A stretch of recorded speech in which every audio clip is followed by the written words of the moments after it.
En Côte d'Ivoire, la problématique de l'autonomisation des jeunes est au cœur des États généraux de la jeunesse. Ces assises nationales veulent examiner sans tabou les freins liés à l'emploi des jeunes et proposer des recommandations concrètes. Un nouveau pacte social avec la jeunesse ivoirienne devrait voir le jour au terme de cette rencontre. Les travaux se sont ouverts ce mercredi à Abidjan en présence du Premier ministre ivoirien Amadou Gon Coulibaly et de certains membres du patronat ivoirien. C'est un reportage de Hervé Blayon et Augustin Kra. Une équation difficile à résoudre. La question de l'insertion professionnelle des jeunes refait surface à l'occasion des États généraux de la jeunesse. Pour cette édition, le gouvernement ivoirien veut sceller un nouveau contrat social avec la jeunesse. Pendant 3 jours, ces assises nationales vont passer en revue les politiques sociales d'insertion jeune et lever les blocages liés à l'autonomisation de la jeunesse.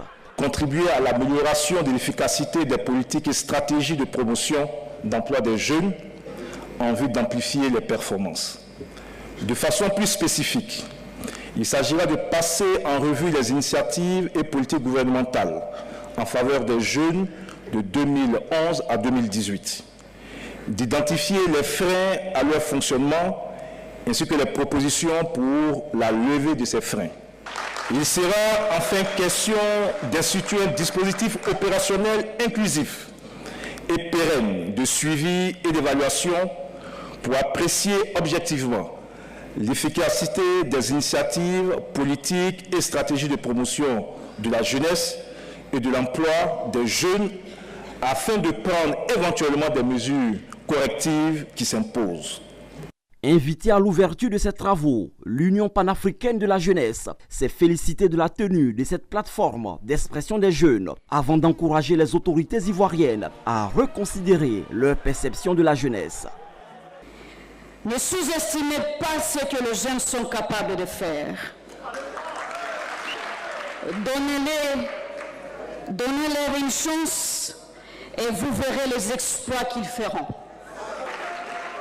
Ne considérez pas les jeunes comme une menace, mais plutôt comme une opportunité pour faire décoller l'Afrique, nos États, sur le plan économique ainsi que sur le plan politique. Que les jeunes qui montent en puissance ne soient pas victimes de conflits de génération. Les jeunes participent en grand nombre à ces assises. Ils attendent de cette rencontre des résolutions concrètes pour orienter leur avenir professionnel.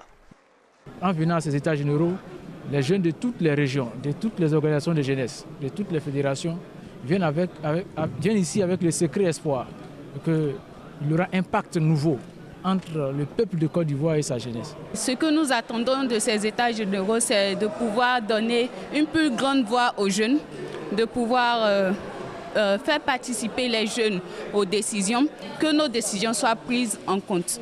On demande pardon au président et à tout son gouvernement de faire un effort pour avoir des sociétés, des usines sur le plan d'Abobo. Au sortir de ces États généraux de la jeunesse, je souhaiterais que l'État ivoirien mette plus l'accent sur le développement des PME et des start-up. Ateliers, panels et partage d'expériences vont meubler ces États généraux de la jeunesse avec à la clé un nouveau pacte social au soir du 11 janvier pour mettre les jeunes au travail.